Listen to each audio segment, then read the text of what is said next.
Welcome to the Film Ticket with Daniel and Kazek. We talk only films. No gossip, no drama, no bullshit.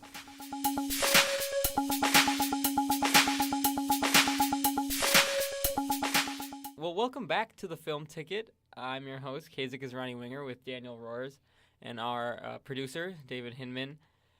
So, Daniel, what do you think of bad movies? Do you like watching bad movies? No, I absolutely hate watching bad movies, and I'm pretty sure 98% of America hates watching bad movies as well, especially if it's a Matthew McConaughey film, because Matthew McConaughey is Not awful. that bad. Is awful. I rank him below Nick Cage, and I hate Nick Cage. Listen, I would agree with you on that, but you know what? Looking at the revenue that Michael Bay makes off his films, I think you're wrong. No comment. All right, so that was a little precursor of what we're going into today. So today we're talking about bad movies, but not just how they're bad, but we're talking specifically about bad movies that have actually a very good element in them. So, for example, like a bad movie but has a great scene, or a bad movie that has great art direction, or great set direction, or great costuming, or great score. So we're talking about those bad films, but the good components in them. Yeah, so we're talking about bad movies with good components. And I mean, there are some, okay, but really, though, do you really want to watch these bad movies just for one good scene? Or is that an interesting YouTube time when you're sitting around and don't want to do your work, and so you pull up YouTube and you're typing in good scenes of terrible movies? Kind of both.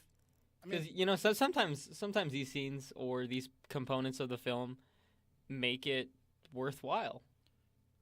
Okay, I don't really know. I don't know if I can agree with you on that one, because there have definitely been films that, even though I know it's good, I'm getting 5 minutes in, I'm like, I need to switch it to literally anything else. Okay, that makes sense. So, on the docket for today, we're going to start off with the movie Snake Eyes, which is the Nick Cage movie made in 1998. I say this because probably no one remembers it, because everyone wanted to wipe it from their memory. Because it was that awful. It was that awful. Yeah, this movie directed by Brian De Palma, who's known for some actual good movies like The Untouchables, Femme Fatale, Dressed to Kill. So, like, decent films, right? Yeah. Snake Eyes is just got a stupid message. The acting is so hammy. The dialogue's here's annoying. The funny thing about it. I mean, Nick Cage is awful, but you do have, like, Kevin Dunn in this. You have a really good ensemble cast. Yeah, you got Gary Sinise, Stan Shaw, right. When I was watching it, I'm like, this is a really great ensemble cast. And I mean, like, get rid of Nick Cage, please. And I mean, besides that, and actually, but around this time, this was before Nick Cage started to do exclusively bad movies. Yeah. This was right after Face Off had come out, and Face Off isn't like amazing, but it's a solid movie. It's watchable. Right. It's watchable. And he had done, and then Adaptation came out a couple years later. Oh, yeah. And then years prior to Snake Eyes. So, yeah, this was really Cage's Cage's peak at this point. Yeah, so he was in, he won an Oscar for Leaving Las Vegas 4 years prior. Yeah. So he was a big actor this time. So this was before, in 2005, when he kind of switched to doing terrible movies like Ghost Rider and National Treasure 2. Yeah, National Treasure 1 is okay. It's actually okay. It's National watchable, Treasure yeah. 2 is god-awful. So the scene we're going to talk about in Snake Eyes today that we really like, and it's not necessarily the scene for its writing or its really acting for that matter. It's the first scene. This is probably the only scene people really remember, or besides the end scene when Nicolas Cage says, "You got snake eyes," and it's just like, and so the beginning scene is like around a 10-minute long take. And yeah, like I said, not for the acting, not for the writing, not really for anything like that, but really for the moving components, the art direction of Brian De Palma in this scene, because there's so many moving components, so many things you got to do to do a long take. And even though if you have like small little cuts in there, still it takes a lot of work and effort to do long takes. Yeah, I mean, if we were talking about the actual scene besides the art direction, I would rip on this all day long because it's so bad. But yeah, when you just break it down to say what was the camera work? What was the art direction behind this? It's a beautiful scene. It's an absolutely beautiful scene because of how fluid it is. Right. That being said, we got 6 minutes into this scene and we both wanted to blow our brains out because it was so bad acting. So it's difficult to appreciate such great cinematography when behind it, or in front of it, I should say, is terrible acting. Right. And you know what? And I think, people in this movie, like we actually have already said, the acting in this movie is subpar at best. And Nick Cage does kind of bring an interesting dynamic to this 10-minute long take. His craziness and wackiness, him bouncing off the walls and screaming things and talking super loud, kind of almost goes with the scene. So it kind of makes you a little excited for like, oh, maybe this, despite the bad acting, maybe that's how the movie is supposed to be portrayed. Maybe something cool is about to come. But no, then the rest just collapses. No, when I watch the beginning scene, it reminds me of Birdman. Kind of the fluidness of it. Except for Birdman, people could actually act, and it was a fantastic story. This, it is fluid, but at the same time, it's just terrible. Yeah. I don't know. That's the thing. I want to say good things about this opening scene, but the story behind it, the overall acting behind it, I just can't say good things about it because of those other qualities. Right. So, yeah, the rest of the movie, Snake Eyes, terrible. I mean, if you're, going into film or looking at directing or just kind of want to look at something pretty cool, film-wise or cinematography-wise, art direction-wise, check out this scene because it looks like a massive 10-minute long take, even though there are some little obscure cuts in there somewhere. Yeah, there are people that cut in front of the camera that's clearly like, okay, they're cutting right there because they couldn't get it done. But it still flows very nicely, so if you want to check that out, go for it. No, it's a beautiful scene. So, next on our movie list is Star Wars: The Phantom Menace. Now, here's my straight-up bias. I love Star Wars with a passion. I could not even Star Wars #1. Look, there's a lot of talking, and yes, I have skipped some scenes in it. I'm sorry I have, because there's a little too much talking. But we are going to be talking about the end scene, the lightsaber battle at the end of Episode 1, along with the soundtrack. Now, this does exclude the space battle and the land battle of Naboo. Those, as awesome as they are, because I love them. Yeah, I think the Naboo battle is freaking awesome. We're going to exclude those because we're just going to focus on this awesome lightsaber battle. Yeah. So, I'm sorry. What did you say at the end there? I just love. I think this is okay. amazing choreography. I think this is one of my favorite lightsaber battles because you have Darth Maul. You have almost a youthness to him because in all the other movies, number 3, of course, you have Anakin versus Obi-Wan, which is amazing because they're both young. But like Dooku, he was so slow because he was old. But in Darth Maul, you had 3 young actors who could do these movements or look as though they could do these movements because they had stunt doubles. But the ending scene is especially that lightsaber battle is phenomenal choreography wise, and this is when they had that stuntman, that actor Ray Park playing Darth Maul at that time. So he was kind of in everything around that point. Like he was in Sleepy Hollow, he was in Star Wars, and so he was kind of getting big for his stunt work.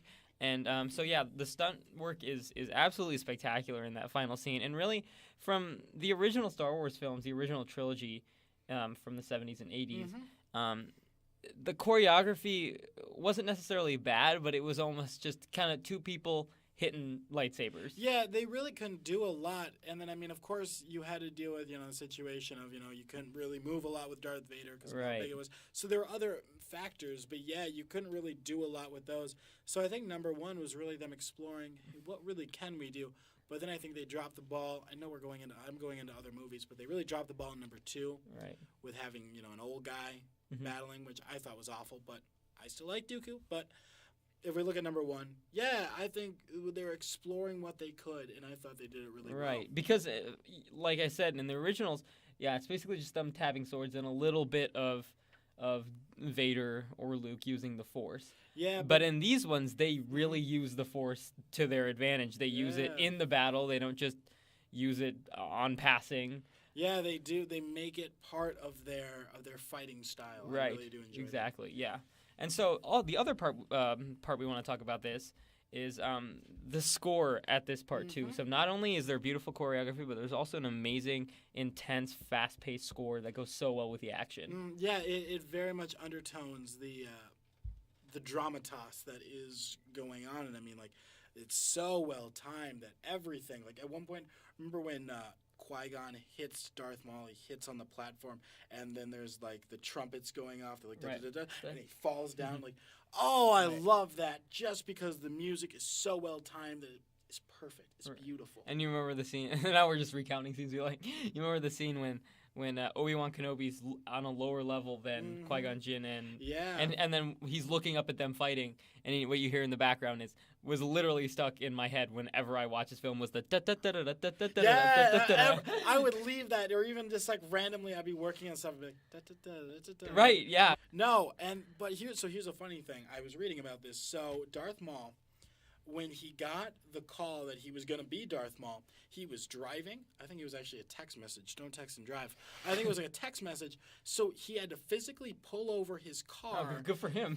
No, because he was so shocked he got the part. Not because texting and driving is bad, but just because he was so shocked he got the part. Oh, that's interesting. Yeah. So the Phantom Menace, we're not going to say what a ton of people have already said, why it's bad. There's some stupid parts. Jar Jar Binks is awful. We don't need to get into it. Jake Lloyd, I'm sorry. I don't want to. I know that it ruined this kid's life, but he's not good.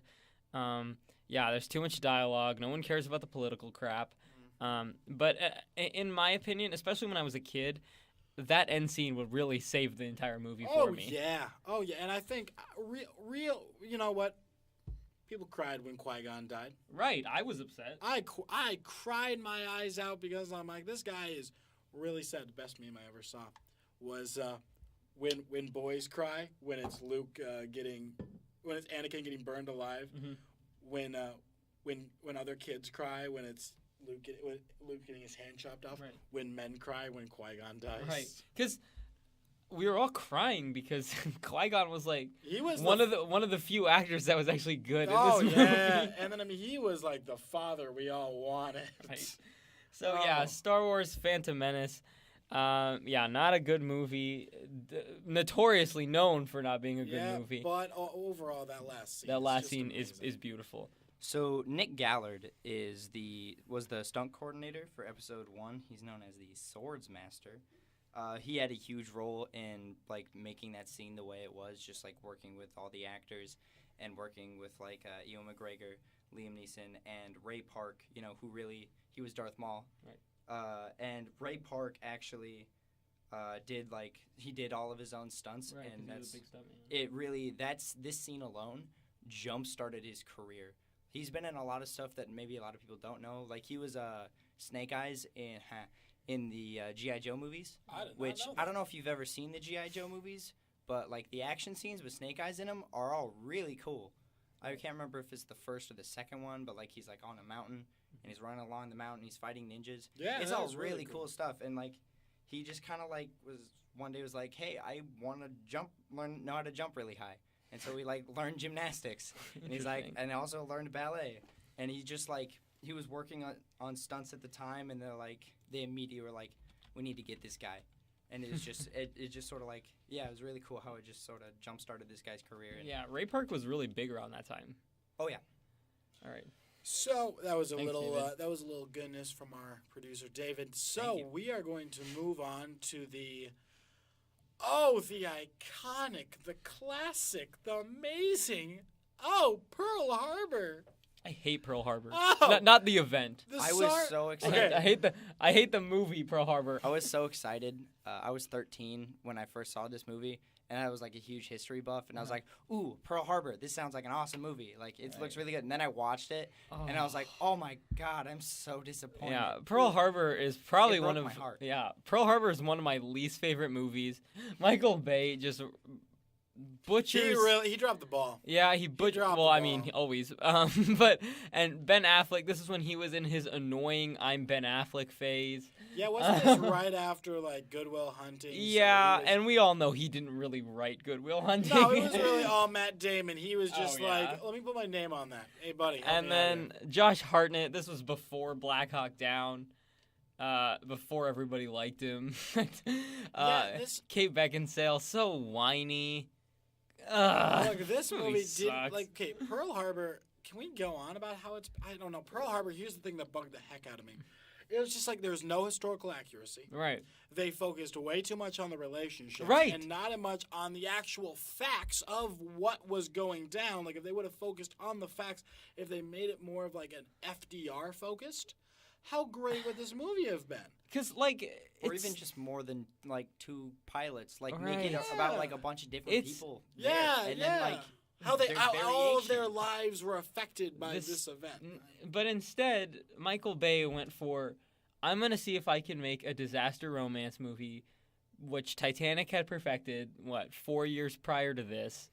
And Completely dropped the ball. it's awful. Yeah, the characters are whiny. They don't have anything to do with the story. And when the actual Pearl Harbor attacks happen, they're not even there. No, like They're sleeping in a car they in could the have countryside. been completely taken away from the movie, and the movie would have been 20 minutes, and the movie would have been great. All right, well, we could talk about how much we hate Pearl So Harbor yeah, all day. you're probably sitting there right now going, "How the heck are they gonna find a good scene in So- this movie?" There is one.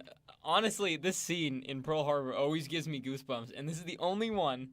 Is when FDR is talking to his government and Just all of his generals, yeah, and right. one of the generals says like, "Sir, it's impossible. It can't be done." Right. And FDR, This is when he had his polio, so he was in a wheelchair at this yeah, point. he moves his legs, and he just stands He up. forces himself He to stand. forces himself to stand up like a champion, like a dang leader. and That he is says, "Don't tell me it can't be done." like, And the yeah. music swells, and you're like, America. Yeah, that is patriotism right there. Yeah. Like, besides that, okay, like, here's my other bad thing about the movie. Patriotism in the entire movie is forced, except for that scene. Right. That is the one scene where it's not forced. That It is- might be slightly hammy, but at least it That makes is you feel an good. amazing. That is a perfect scene in a crap movie.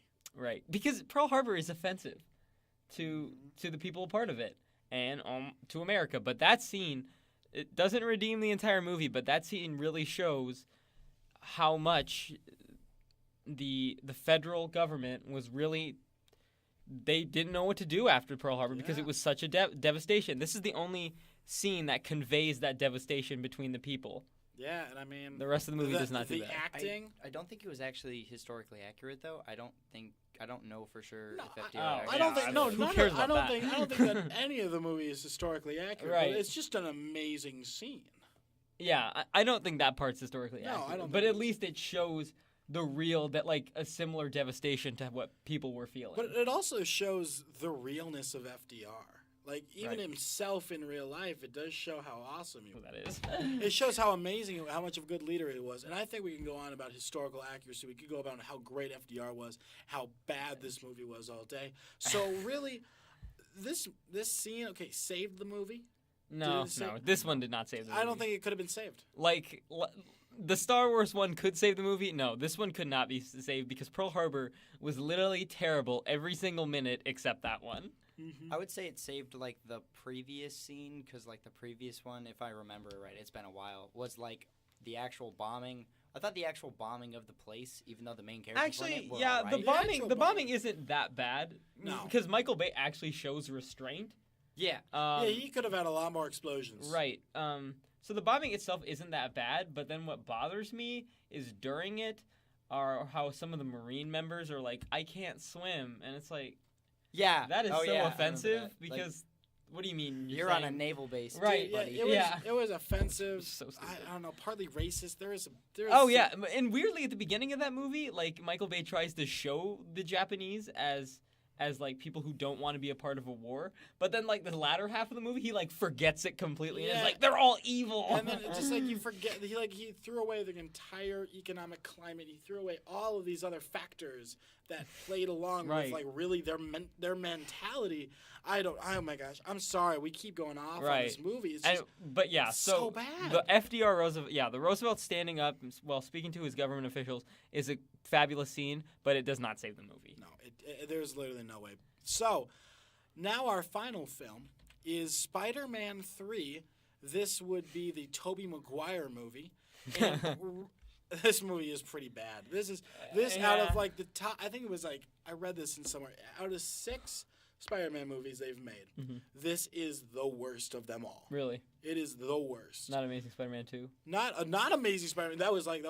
That was that one's was right probably above. pretty far down there too. But this one is pretty bad. So, and this one had big shoes to fill in the first place because at the time when Spider-Man came out, Spider-Man 2 came out in 2002. 2004, I think. Was it 2004? I think it was 2004 because I think it was 2002. It was 2004. You were correct. It was 2002. Yeah, because the Spider-Man 1 came out in 2002. Because 2004. Spider-Man 2, when Spider-Man 2 came out in 2004, at that point, it was regarded as one of the greatest superhero movies of all time. Yeah. Because, it didn't have as much. I mean, right now it's said to be the best Spider-Man movie, but I think the one that just came out might have just topped that. Right. But Spider-Man, the Sam Raimi Spider-Man at its when it first came out was considered to be revolutionary because it was the first big budget superhero film that wasn't super corny. Like Batman and Robin or Batman. Like since the 1980s, Michael Keaton. Batman and Robin is so garbage. Anyway, we're all sitting here under our breath just trashing these movies. But yeah, Spider-Man 3 really had big shoes to fill. But it went too far with too many plot lines, too many villains.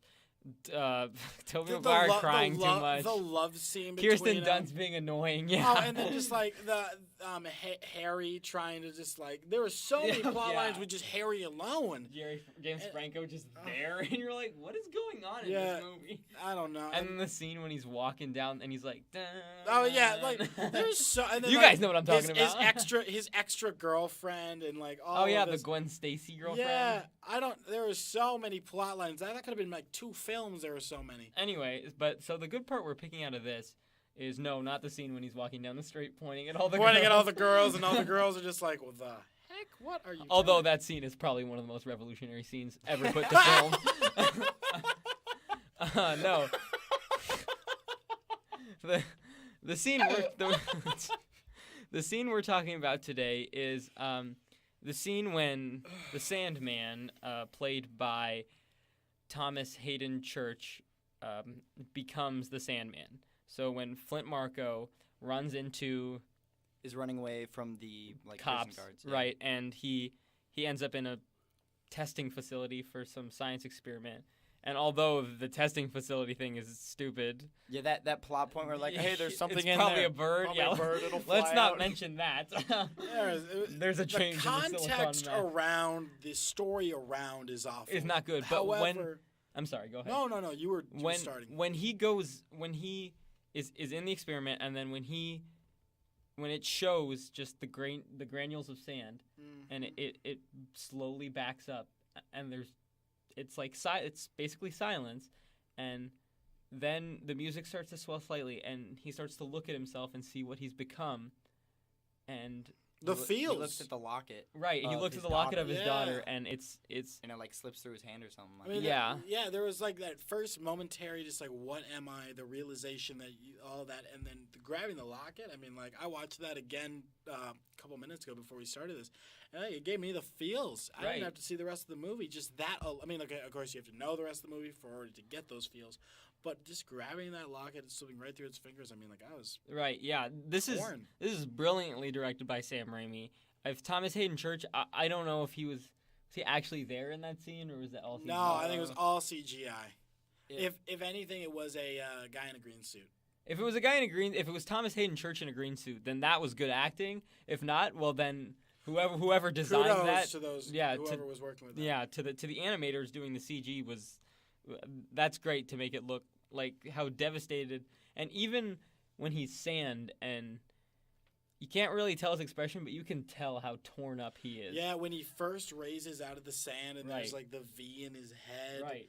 Just that alone, and then he just crumbles to the ground. That alone is not breathtaking, but just crumbling to a person. Yeah, so that scene is really intense. And now, Daniel, you think this scene saves the movie? No. I would say it saves the character. Oh, I do think. Does it though? Yes. Remember at the end, yes. he's like he's like, I'm sorry for everything I did, and it's like, well, you're still a bad person. No, so- Yeah. no. Like, but like I'd say like just like the like you can see like he's really doing it all for his daughter. So like, I would say it Yeah. saves the character. Yeah. Yeah. In my opinion, I The don't ending think. scene with the Sandman was terrible when he did want to forgive everything. But I Yeah, mean, that And was. he floated Honestly- away in the breeze. honestly, I did. That Li- was- I was did really like dumb. the Sandman stupid. because like I think he was the most relatable character. Not like We all like turned any of into us have sand at one been. point. No, not all of us have been to jail, escaped, tried to save our daughter, turned into sand, and then fought Spider-Man. Like That's none very, of us have that's ever very done relatable. that. It's very relatable. Very relatable. But Yeah, I mean, it's my like Tuesday night. oh yeah, it's my Wednesday. So Really, Well- it's my Saturday. it's my Saturday. I'm sorry. I'm the Green Goblin on Fridays, and I'm the Ant-Man on Sundays. I think that night is Sorry for a terrible Sandman. joke. Yeah, I don't think this saves the movie. No. It definitely, when you're watching this movie, like just for entertainment, because people watch Spider-Man 3 for entertainment. Like I know I have in the past. It's a good perk when watching the movie because when you watch it, you're like, wow, I forgot this scene was here, and I forgot how powerful this It's a scene movie was. you say to everyone around you, "Yo, be quiet. This is a good scene." Yeah, It's a movie you. but then the rest is when you talk to your friends. Oh yeah, this scene is the one scene. It's like stop talking. We're gonna listen to this. But yeah, the rest of the movie, it doesn't save the movie. I don't think there was a scene that could. I agree with you. But yeah, this scene very powerful. Looking Alright. at this poster, all I can think is poor Sam Raimi because he tried his best, and then Oh, like yeah. the company. I don't know if you guys know the story behind Spider-Man 3, but like the people that were backing were just like, put more into it, and then he's like, no, I don't Yeah. want to, and they're like, do it, and so he had to, and like he was not proud of this movie. I don't blame him. No, I don't. How could you be proud of this? I mean, if you just stopped at Spider-Man 2, think of that legacy. Think of that legacy right there with those two movies. I feel like the studio probably would have forced him to do another I one. know it would have. He was planning on a fourth one. I With mean, Carnage, That's right. I believe. Yeah, I mean it was a cash. I mean it was a cash cow at the time. If they would have Right. if they would have toned down number 3, they could have added number 4 easily. All right, so now that we're on the topic of Spider-Man, we're going to move on to our final segment, our debate here. And when Daniel and I debate, it gets pretty intense. Oh, it gets heated. Chairs start to fly. Acids thrown in each other's faces. Last time last time David had to go get the cops because Daniel and I were at each other's throats about Shrek and Shrek 2. Which Shrek 2 is the better Shrek movie. No, we're not gonna get into this again. I'm gonna freaking fire you. I swear to God, you will be fired. I will find a new co-host. Me. Because this. You haven't been showing up to work. I gotta talk to you after this because that is unacceptable. What is your favorite Sam Raimi Spider-Man? Your favorite Sam Raimi Spider-Man film? Not Spider-Man 3 though. Spider-Man 1 or 2. I like number 2. No. I'm sorry. I like number 1. Yeah, so you like Spider-Man 1 more? Why? I do like Spider-Man because I like the Green Goblin. Really? I do, and I like. Okay, so I like when a superhero gets their powers.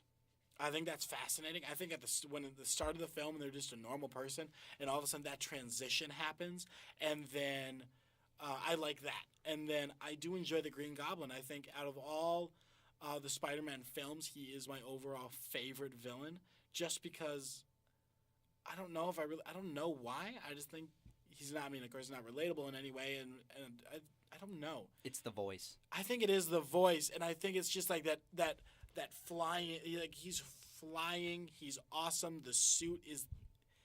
It's not like the Goblin in number 3 where it's like, oh, look at my head, like that's. He's a professional snowboarder. It's a professional snowboarder. Like it's. I don't know. It's one of the best suits I think out of any villain movie, because it looks real.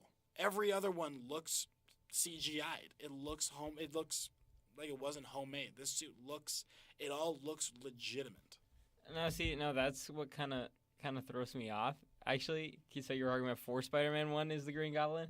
My argument against Spider-Man is the Green Goblin, because when Willem Dafoe got casted as the Green Goblin, Yeah. it's like, okay, that's good choice, good casting choice.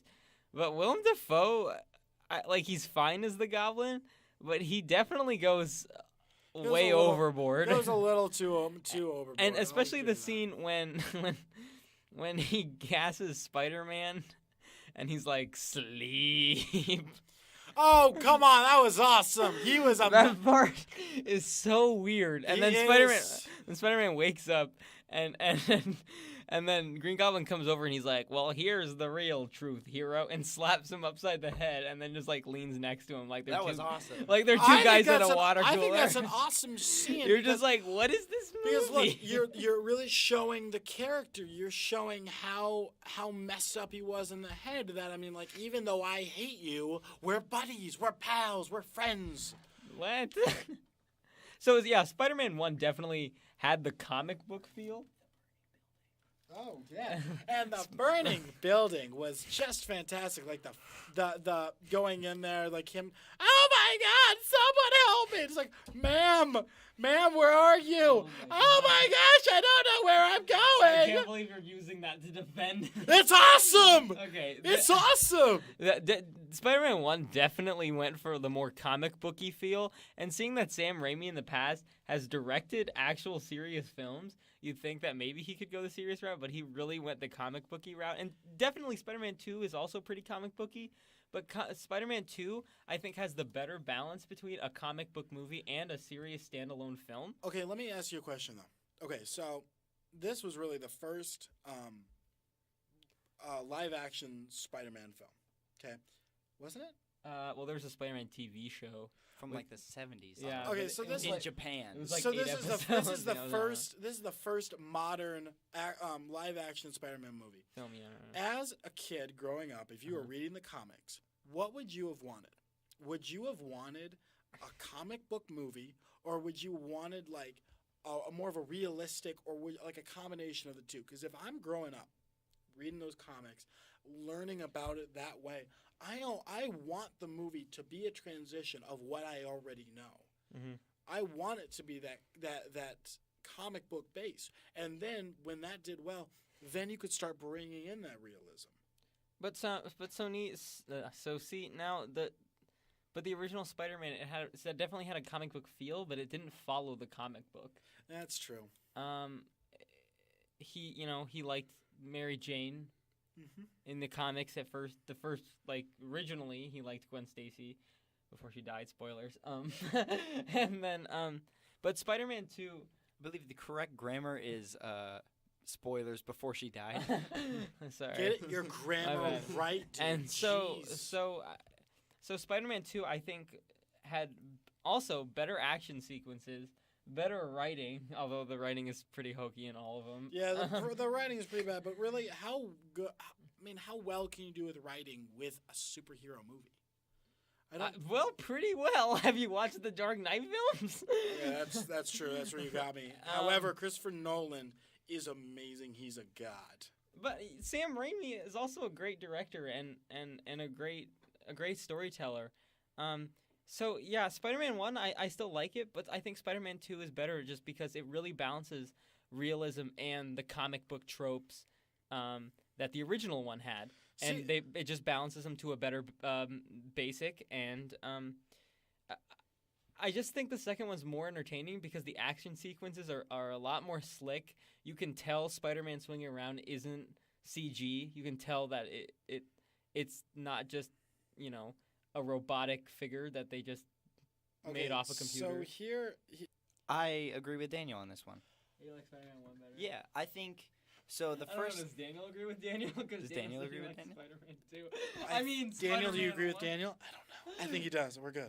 Okay, all right. I'd say Spider-Man 1 was not only really like well acted and performed. Like you said that the villains seemed like too comic booky, but like honestly, I would compare Willem Dafoe's acting or like his sort of like character, not to the same grade as Heath Ledger's Joker, but like in the same sort of style of like we're not so different. Okay, buddy, kind of crazy. Yeah. I that get makes what you're saying. Like your premise behind it is actually spot on, but I would almost compare it more to the Jared Leto one because but here's without being an emo teen punk. yeah, yes. without being an Yes, exactly. because here's my thing. I changed look at the Heath Ledger Joker. In my mind, no one can ever surpass that any villain role ever. But I understand what you're saying. Like, it was this weird, crazy, but yet like the dynamic almost between friendly. the hero and the villain is just like. I do get what you're saying. Like But that, then yeah. the scenes, especially when Willem Dafoe are like when he's talking to himself in the mirror because it's like he's being tortured by the green serum he's taking, and like he's balancing between good and evil and what he should do. That always seemed so fake to me. It was just in my head watching it. This is Willem Dafoe talking to himself. So that's I think that the problem is though, because like when you watch these movies, you have to get out of that mindset that like it is this great actor. But I can do it in the second one. I'm not thinking to myself, this is Alfred Molina just being Otto Octavius. True. I can get it out of my head in that one. But in the first one, yeah, the villain seems a lot more hokey than, like, granted, all the villains in these movies are hokey. But the villains in the second one, I don't think are as hokey as what's his face? The Oscorp guy, Willem Dafoe's character. And, yeah, like I said, back to story. Oh, yeah, his name is Norman Osborn. Yeah, that's right. I think the story is better in Spider-Man 2. So it's not necessarily more complex, but it definitely has more moving components that are easier to follow along with. And, yeah, I think just the animation and graphics are better in the second film. The one comment I was going to make, actually, and this is what I was going to say before I was sending that tweet, is this is the same comment I made when we were talking about what's better, Shrek 1 or Shrek 2. Okay. No. Okay, I'm gonna bring this up because this is my thing with sequels. And you love siding with the sequel. I love siding with the originals. Out of the one other time we've done it, when you have an original, there are boundaries. There are already set boundaries of you almost have to make it a. Okay, this is just in this specific circumstances. In other originals and their trilogy and their next movies. What's the word I'm looking for? And their sequels. In the original movie and their sequels, there are, of course, in other genres, there are other boundaries. But in this particular movie, there is a boundary of you almost have to make it cartoonish. You can't take the liberty of making it more realistic. But in that second one, they could be more realistic. They could do other things. They had more leeway in what they could do story-wise in this one because this was the first live-action Spider-Man movie in like 30 years. There were boundaries already set of, if they went too big too fast with making it more realistic, they could have been completely screwed at the box office. This was the first Marvel movie as well that wasn't like complete trash that was supposed to come out. So I mean, if you're looking at that from the Marvel standpoint, you need to make sure that this thing is perfect because there needed to be boundaries there. Actually, we're sorry, but there was is X-Men Marvel? X-Men came out. I'm sorry. X-Men was owned by Fox at the time. It's still a Marvel. So it was Marvel, but they had graphic. sold off their rights to it. So okay, but here's my thing. Like if we're just looking at Spider-Man, for the time. if we're just looking at Spider-Man by itself, like let's forget the Marvel thing. Right. There needed to be those boundaries because in order to have it, then you could have the spinoff of you could have that number 2, and I don't know. you could have that number 2. You could have as much fun as they did, and then number 3 is trash. But then there was even more liberties there because of the success of the two movies. So I understand what you're saying. I respect your opinion. However, thank you. I do always respect your opinion. But like, if you really got to look at it, if you're going to trash on the original, you have to understand like, there were boundaries set in the number 1. They couldn't be what they were in number 2. Yeah, by all means, yeah. They took more shots in the second one because the first one was a success. I just think because the first one was a success, they were able to make the second one better. So once again, yeah, it's different, different opinions. It's just really hard to also like compare the two because of not the level of success, but because of what they could do. Right. It's so hard to sit here and compare the two. But overall, I still like number one. I like number 1 more than I like number 2. If I had to choose, I'd choose number 1. But it's just when you're really sitting down comparing stories, comparing all these components, it's just really difficult for no matter what sequel and what original we do. We'd watch it over Spider-Man 3 any day. Right, either of Spider-Man those two. 3 is awful. Spider-Man Yeah. 3 is awful. So yeah, that's our debate for today. So next week we have a bit of a treat. We have Brownies. brownies for everyone. We have brownies for everyone. Kazek and I are thinking the same. I love this guy. So we have a bit of a treat. If you come down to the studio, you'll get a free brownie. No, I'm eating all And in the brownie. morning, I'm making waffles. Oh! Shut the hell up! A Shrek reference, ladies and gentlemen. You know what's weird though? Oh. Is that would actually be 2 episodes ago if this is the 5th episode. Oh, that would be. So we've referenced like the 3rd episode 9 times, but not the Yeah, 4th episode. we referenced the past episode, but past episode. Oh gosh, Remember when we're I said awful. Shark Tales was good? Yeah, I Oh, wasn't. get out of It here! wasn't. Get out of here! Ladies and gentlemen, I am publicly firing our producer, David. I am done. Get I'll out see of you this. later. Hey, fuck you. No, you're not fired. You're fine. I want to apologize for that opinion. I rewatched it. It was real bad. Oh yeah. It was real I bad. love when Jack Black's like, Diggy Dog. Yo, Yo, Diggy Dig Dog. Dog. You're like, Dig Dog. go be Kung Fu Panda. All right, so besides the fact that Shark Tales is awful and Shrek 1 is better than Shrek 2, That's I'm not going to true. move on. We're moving on. Next week, By the way, Meet the Robinsons is garbage. I literally hate you. I'm just kidding. I love you, but I hate I'm you. just This is kidding. awful. I like Meet the Robinsons. Okay, so next week, one of our good friends, David O'Shields, not our producer, David. not our producer David, one of our professors, one of our friends, One of our mentors. one of our mentors in this entire industry. So David is one of our friends, one of our mentors, one of our professors. I would ask him questions about anything. I love the man. One of the nicest human beings I've ever met. I can't say enough Indeed. good stuff about this man. Right. So David is part of at Northern Iowa the Clovisy film series. The William Closey film set. So David is a documentary filmmaker. He is the resident filmmaker at our school. Yep. He's wonderful, very knowledgeable. So next week, we are going to have David O'Shields in here. Kazek and I are going to interview him. It is going to be so much fun. We're going to have Beck around taking photos. Our social media Yeah. manager. She's going to be here taking photos. We're going to have our producer, David, here. But David will be running the board, and Kazek and I will be right firsthand chatting with David, chatting with our favorite person on earth, and picking his brain about films, his favorite films, the William Clovisy series, everything that we love about David. We will be asking him about. We will be seeing what he has.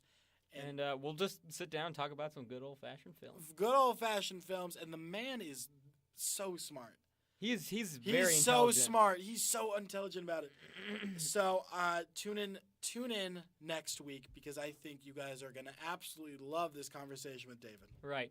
So thanks for listening. Go ahead and Please like us on Facebook. I'm going to steal your line. I'm going to interrupt you like I always do. so give us a like on YouTube as well. Subscribe. Leave any comments below. We really would like to hear your feedback. Are there any good movie or bad movies with good scenes in them that we missed? Tell us if you got any. Throw them in the comments below. We'll love to read Yeah, them. make sure you share this with your friends. I bet they would love to listen to us. All right. So thanks for listening today. Have a good day.